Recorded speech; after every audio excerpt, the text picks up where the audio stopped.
Hello there. What's going on, everybody? Today we're doing the Ant Man and the Wasp. We're going to unbox these and take a look at what's inside and build them out, see how they look, put them together. And if you are new here to the channel, be sure to click that subscribe button because you can enter to win the latest giveaway for a $25 Amazon gift card.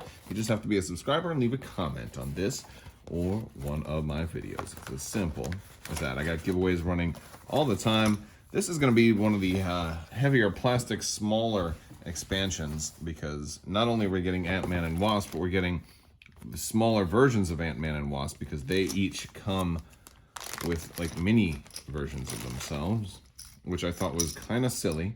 This is one of the few packs where you actually have to use all four bases. We've got Ant Man and Wasp, and then we've got miniature Ant Man and Wasp. Look at that. Look at that. But the thing is, like, look at this dude. Look at little Ant Man. But the thing is, he should be way smaller than that. You shouldn't be able to see him. It should be a little dot on the floor. It should be. Oh, here we go. I've got a little extra spare piece that I clipped off of something else. It should be like half of that, right? But instead, it's somebody that's only like half size. So it's a little bit of a disappointment, but still. This is the sprue, and this is the other one. There's only two sprues and all of that. I guess it's because they made the miniatures almost a whole piece. Oh, this looks like Ant-Man right there. Okay, cool. And then we've got wings. So we do have actually one extra sprue, so that's pretty cool. They're pretty wings. Be sure not to put those on before you prime and paint. You want to wait. Although you could maybe put a little bit of wash or something on these to give them a little bit of glow. Like in this picture, they look like they have a little bit of blue hue to them, so you could do some stuff with them. Let's see, we've got our instructions. I don't really need instructions for the mini. Well, the mini one they managed to put extra pieces on too. Wow, that's crazy. Okay, and there's all of our instructions. And they have a new transforming ability. The new transforming ability reads, whenever something causes them to transform, place the miniature for the new form in the battlefield within one of its current position. Remove the transforming character's original miniature. It's now represented by the new form. All right.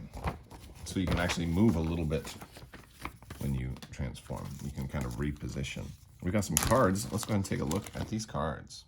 All right, so this is the first time cards are sideways instead of long ways, and this represents their transformative stuff. So we've got normal on this side, tiny on that side, and then in the middle is all of the shared things. So that's kind of interesting. So Ant-Man he's gonna cost 3. He's got 5 health, and he's got what, 3, 2, 3 for defense. When he's normal, he's gonna move at medium, and he's gonna be height 2. When he's tiny, he's gonna be height 1, and he's gonna move at short range. So he gets slower when he shrinks down. He's got the Pim Punch. It's going to be 4 dice for his free attack, gaining power, and he can transform after he punches. Okay, and then he's got the Bullet and Barrage, which is, that's a beam 3. It costs 4 power, and making the stun special condition. Oh, that's pretty cool. And then for his regular abilities, when he's tiny, he gets the ant-sized uppercut, which it transforms him again. That's kind of cool. 6 dice for nothing. Wow, that's actually pretty nice. Of course, it takes a little setup though, right? Okay, and then we have change state and Pim particle control when he is normal. After you can pay 1, they can drop all their objectives and then transform tiny, and they can only do that this way once per turn. And then Pim particle control costs 1 when they're targeted by an enemy attack that would suffer a collision. You may use this power. This character drops all objectives they're holding and transforms. So really just transforming. And then when he's tiny, he still has change size, hitch a ride. Oh, that's free. Place this character within 3 of its current position, and that's pretty nice. Characters within 3 of this character must be within 3 to target it. And then a tiny superhero, he may reroll any number of defense or dodge dice. Additionally, this character cannot hold objective token. When you flip them over, Still looks like he's got the same stuff there. We have 3-2-3, 5 health, 3 cost is the same, movement and all that stuff seems about the same. And we also have Janet Van Dyne, aka the Wasp. These are the movie MCU versions, by the way, because Scott Lang is Ant Man. So, well, I mean, I know Scott Lang was also Ant Man in the comics for a little bit, but it's not Hank Pym, so it's not like a straight up comic conversion. We've got her with the same thing, double-sided long card, and she's medium height 2, but when she shrinks, she actually gets faster. She becomes height 1 also, but speed long, so she gets the long range movement. So she can, she's zipping around the battlefield. She's going to cost 3 to bring in. She has 5 health, and she's a 3-2-3 for defense as well. She's got a size changing smackdown. When she's normal, it's a free attack, 5 dice. She can gain power, and then she can change size. So basically the same thing as Ant Man there. She can change size manually. She can do the Pym discs here for 3, which is throwing something. And then she has flight, and then she got Pym particle control. When she's tiny, she gets the Stinger Blast, which is going to be a free attack, gaining power. And then the target does not gain power for the damage. So that's actually a pretty nice one. And then the Wasp's Fury, which is going to cost 2 power. And after it is resolved, she can advance M. That's pretty nice. So it's a free move with the attack. I like that. And it's also an extra die. A slightly longer range. So that's good. Still kind of short range attack. So she's kind of got to be close to you when she's tiny.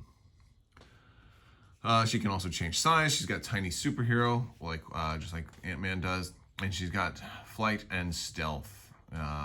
So yeah, that's very comparable to Ant Man. They're very, very similar, in that they have those new abilities. Doesn't look like there's any difference with the backside. It's going to have 5 health still, and yeah, there's the backside for the artwork. Looks like most of that is just about the same. Let's go ahead and put these guys together. Oh, wait, we've also got our cardboard. Nothing special there. All right, let's look at the cardboard. Or I mean, let's look at the models. All right, so we have these little duds all put together now. So here's a copy of Ant Man. A cool thing about his shoulder there is that it was kind of on a ball joint, so I could have had him holding his fist out a little bit more, but I wanted it down like he had just kind of landed.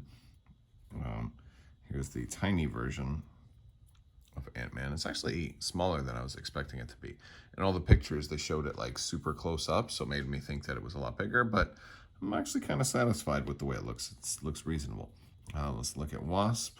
This was a little tricky to get her standing up just right on there. I don't have her wings on yet, but you know, you can probably lean her a little bit farther forward if you wanted to. I kind of didn't want to though, because it was harder to get her to balance. She may kind of lean forward a little bit as she's drying, but I did not put the wings on yet because I'm going to be priming them at some point, so didn't want to do that. And here's Mini Wasp, which was just 1 piece, which was awesome. That was very easy. It was so satisfying to just glue 1 piece onto a base.